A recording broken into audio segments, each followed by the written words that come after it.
What's up, everybody? Welcome back to my podcast / long form barbershop talk type thing. This is a show built by you, the fans, because on Instagram I just ask for some NBA topics and then I feature you guys on the show when I talk about them. So actually, left over from last week, I have a good amount of questions still. I put one of those things out on the Instagram story and got a ton of responses, and I did not get to them all, so the ones that I didn't get to last week, I'm just going to do this week. So if you are following IG and you notice that there wasn't a post this time, that is why.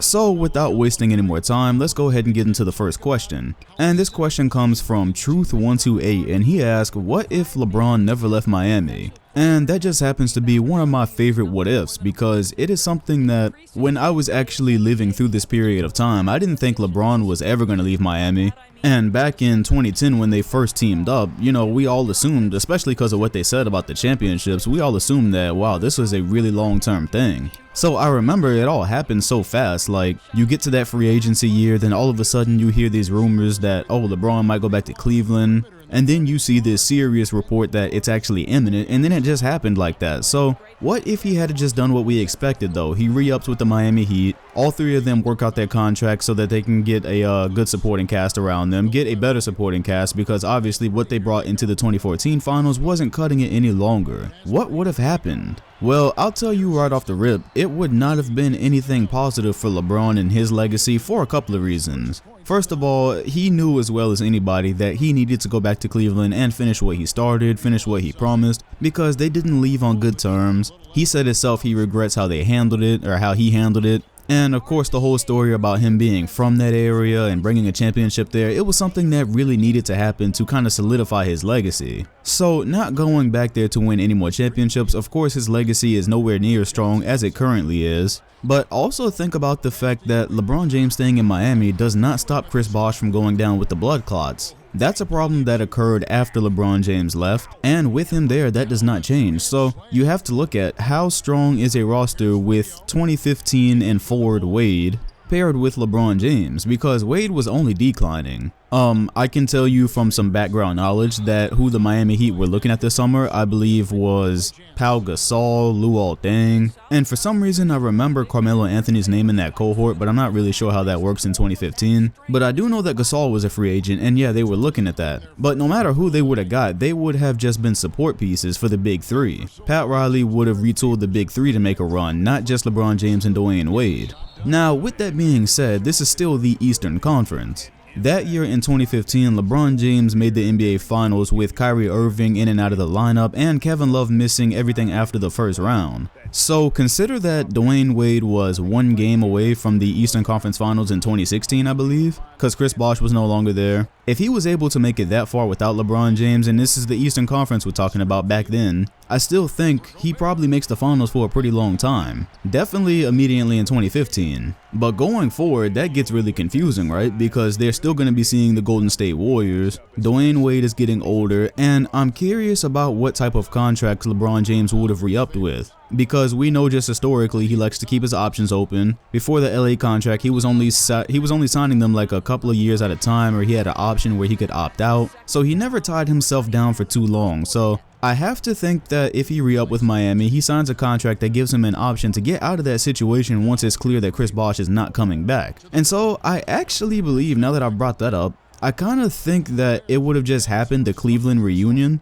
It probably just would have happened a little bit later. Now, of course, this is a little bit beyond podcast talk, because this is a full-blown what if, because you have to look at what players went where. How long does Kyrie last in Cleveland if LeBron James does not go there? If LeBron does end up in Cleveland later, is it him, Andrew Wiggins, and who else are we talking about now, right? So there's no way to say, who he's playing with or whether he wins or he doesn't. That's a little bit beyond podcast talk. But just in general, it doesn't seem like he would have won a championship in Cleveland if he didn't go back when he did, because that was just perfect timing. And LeBron James's legacy is significantly weaker without that Cleveland title. And if you're not a believer in how much that meant to his legacy, just consider the fact that this summer he went to the Lakers, and just about 2 weeks ago he said that he's not chasing anything that he already doesn't have. So he feels the effects of what Cleveland did for him. That's how strong it was that he came to LA, and it kind of seems like for him it's a You know, if they get somebody and we can contend, cool. If we don't, then I'm just in LA and, you know, I'm playing basketball and I'm riding out my career.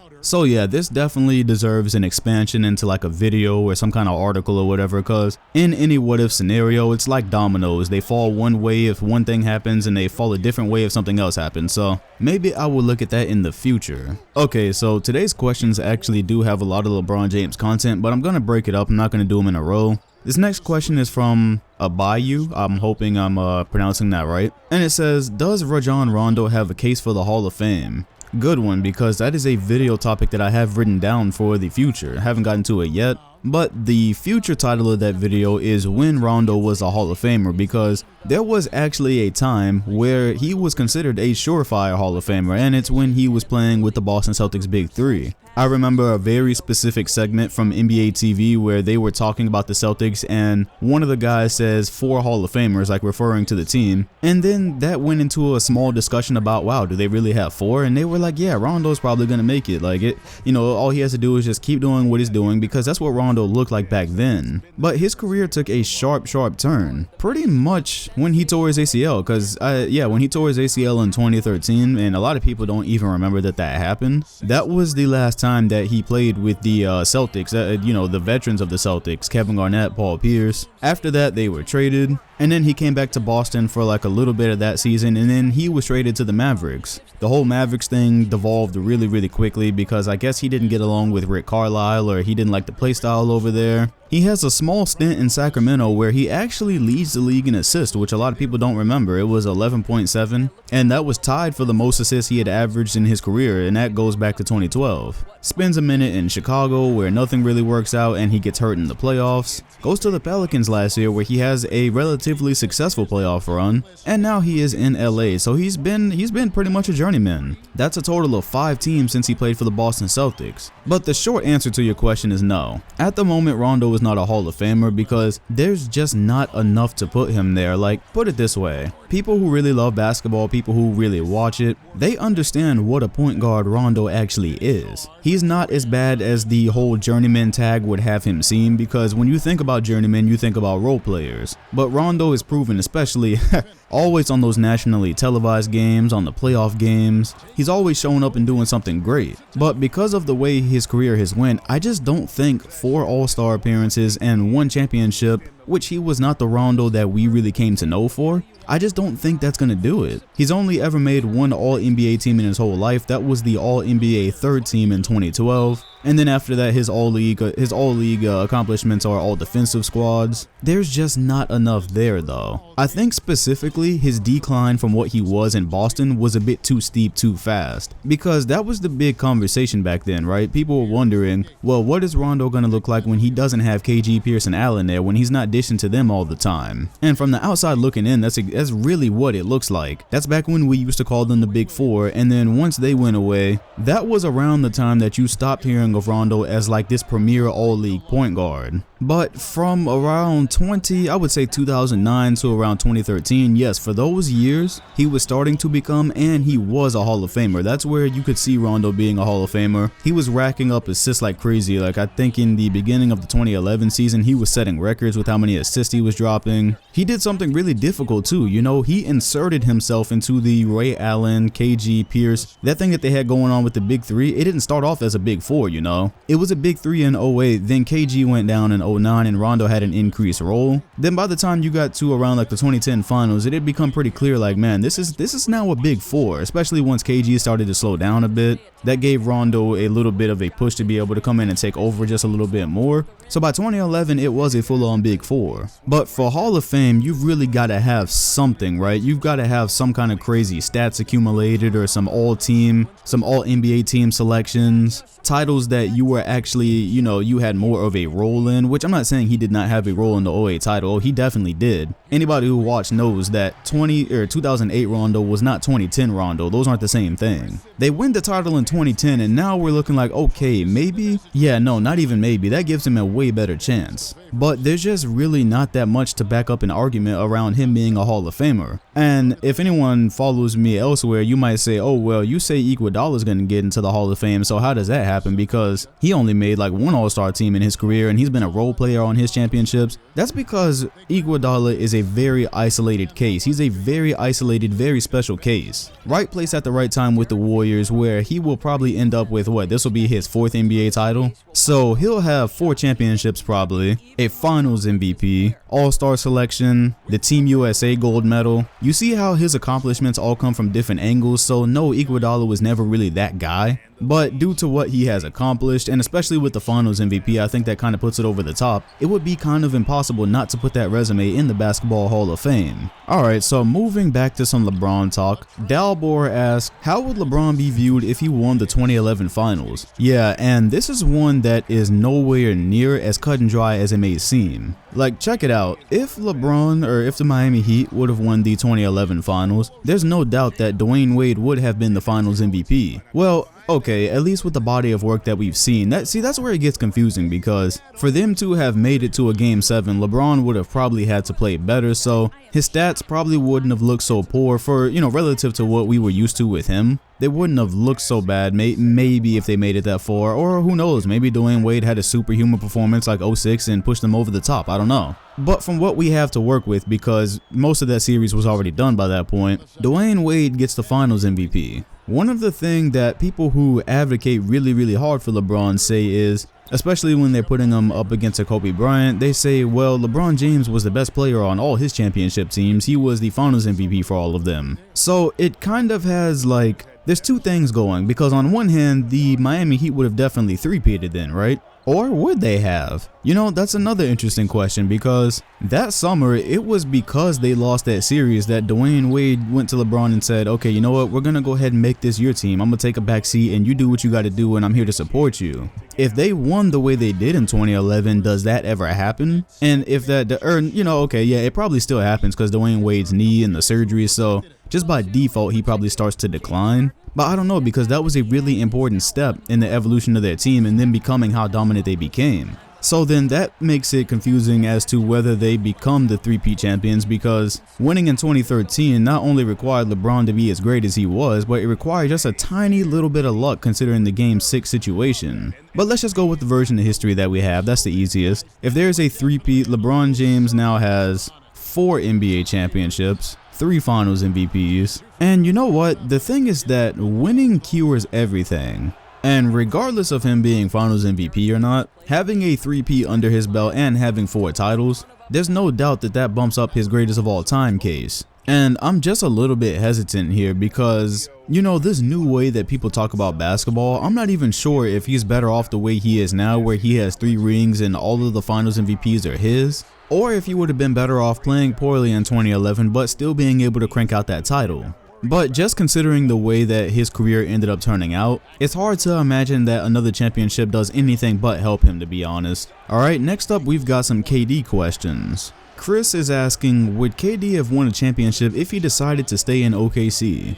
So 2016 comes around, they lose to the Golden State Warriors in 7 games after losing a 3-1 lead. Iguodala has said that the 2016 Thunder were the best team in that year's playoffs. I think when you look at that roster, they were really damn good. They had a lot of athletes, KD and Russ. Only thing is, Iguodala said that year's playoffs, so if you consider that Curry was really not himself, at that point, I would say yes, OKC probably was the best team. But in a regular year, no, they were definitely not the 16 Warriors. But okay, regardless, what does happen if KD stays there and he's like, alright, you know what? We got Westbrook here, so it's not like I don't have anybody. We can figure this thing out. OKC management can figure this thing out. But on this question, I think I'm inclined to say no. I mean, let's just go ahead and talk about the immediate future, because who knows, KD and Westbrook have still got a lot of basketball left, so who knows what changes in the landscape if they decide to pull a Stockton and Malone and just stay together for a really long time.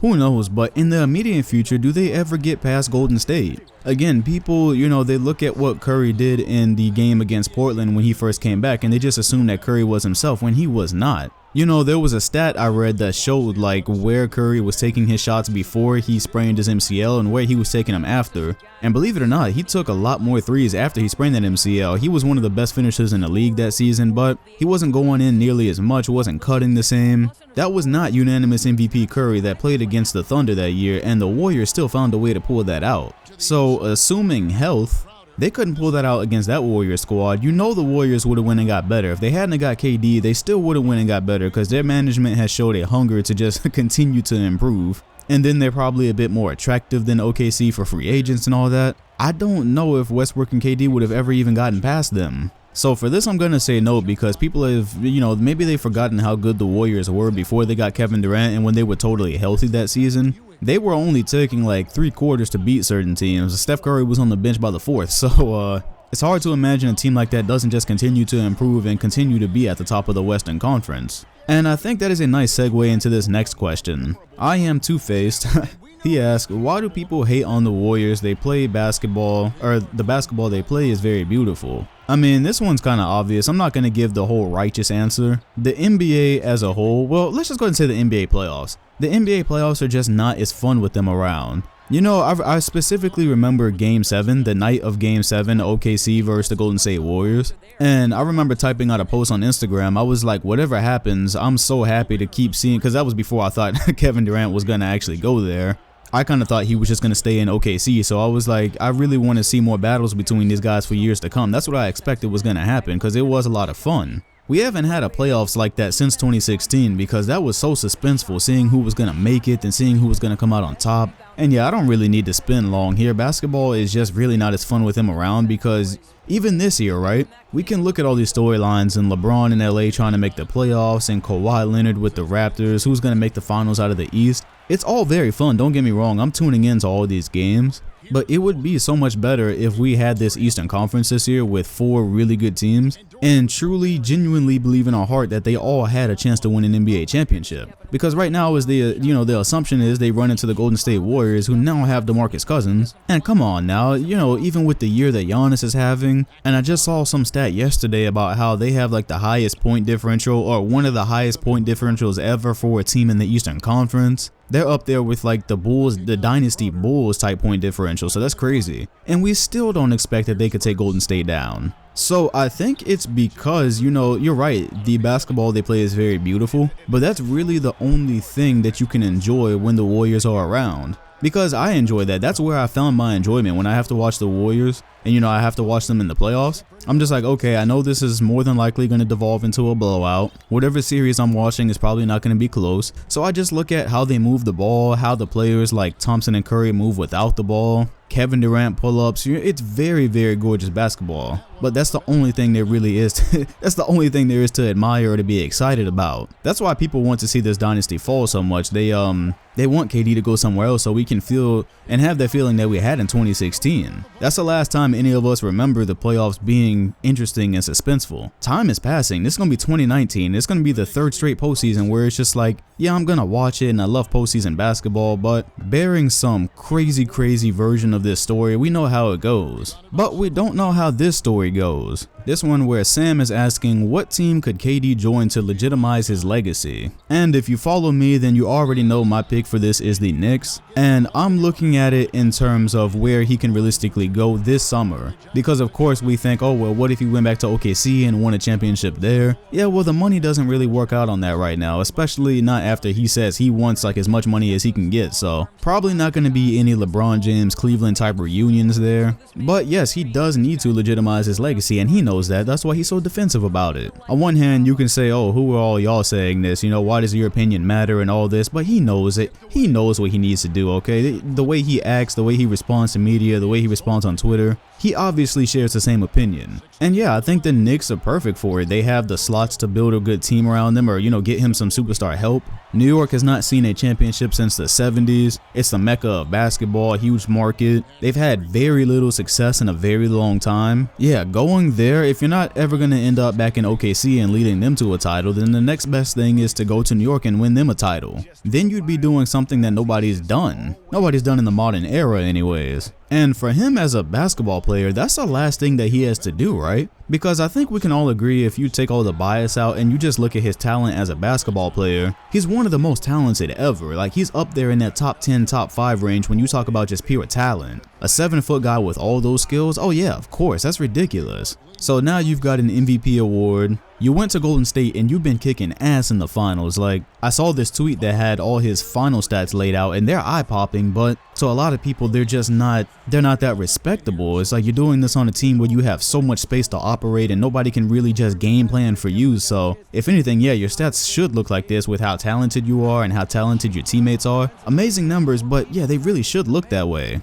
So it's like, but he's done everything now. He's got the 2 titles with that. He's racking up stats left and right. What else is there left for Kevin Durant to do for his legacy? What else is there left for Kevin Durant to do in basketball but to go win a title that everybody can see as legitimate? And I'm not saying that it's like, oh, you know, you have to please us and we're these almighty people looking down on you. You have to raise to our standards. I'm not saying that. I'm just saying how NBA history judges and just how it's looked at in general. I'm talking about everybody from fans to NBA greats to everybody who's played in the NBA. His own peers right now, the guys like CJ McCollum let it slip after they got into that little spat last year on his podcast. And, you know, they got into the little argument on Twitter afterwards. Yeah, McCollum made it pretty clear that he didn't respect what KD did to Westbrook and leaving him for the team that beat them. And all he did was say what a lot of players probably feel like. You know, everybody's politically correct about it, but I can even hear it in the things that Damian Lillard says. You know, Damian Lillard, it seems like he's throwing shade every time he talks about how he's not going to leave the Portland Trailblazers because, you know, things like he wants to keep his dignity and he doesn't want to sell out to win a championship and all that.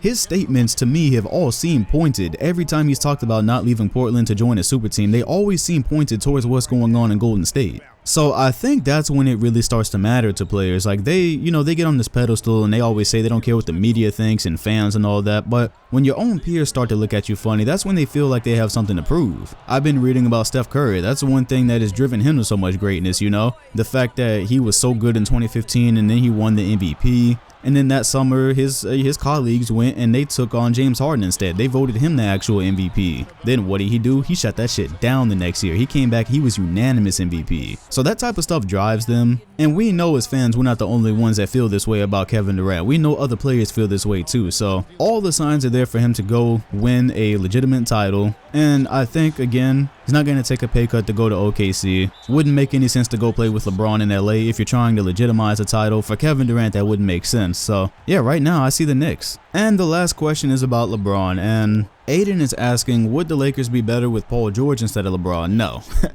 No, you know, Paul George is having an MVP year, no doubt. And I think the only argument you could really make here is saying like long term, because we know that this summer the Lakers have to go all in, and whether it's sacrificing a young core like they tried to get Anthony Davis or whatever happens, they've got to go all in to try to maximize these last few years or last couple of years that they might have with LeBron James. So if you have Paul George, then he's younger. And you're saying, you know, you're not totally screwed once he leaves and, you know, possibly 2021. I think that is the possible date for LeBron James to leave the Los Angeles Lakers if he does not ink that last year on his deal. So maybe if you look at it from that perspective. But if you're just talking about like straight up basketball, even Paul George would tell you that having Westbrook is a tremendous help for him right now. People, he's like the most slandered player in the NBA right now, Russell Westbrook. And people look at his shooting numbers and all of that, but I think they ignore a lot of the positive things that he does as well. And so if you're Paul George and you're on this year's Lakers squad, I'm not saying he wouldn't be dope, but you also don't have a Westbrook type player either, and that's even more focus on him, more defensive focus. And then so you're talking about Paul George with this young core. And the only other argument you can make, because I'm talking about this in a vacuum, right, where I'm assuming people are healthy,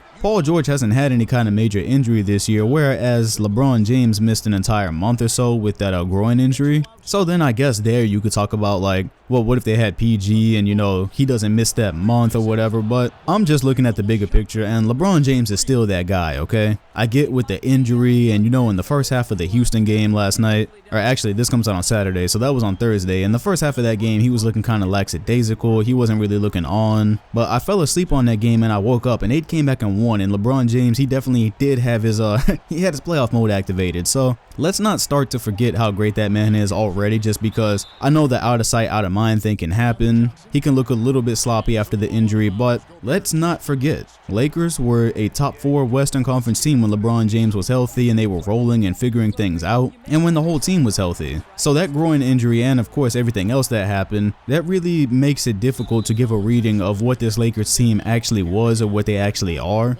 that really kind of disrupted their flow. They were building something really interesting at the beginning, and yeah, it's just unfortunate really with the injuries. Alright, so that is all for this episode. Make sure you follow me on Instagram because I actually did pretty much use all the questions I had left. So when I do this next week, I will put out a question and you can possibly have your question be a part of the show. Hit the like button, comment, and sub if you enjoyed. And hit the bell next to the channel name if you want notifications when this comes out next week. Thanks for watching, and I'll see you all on the next one.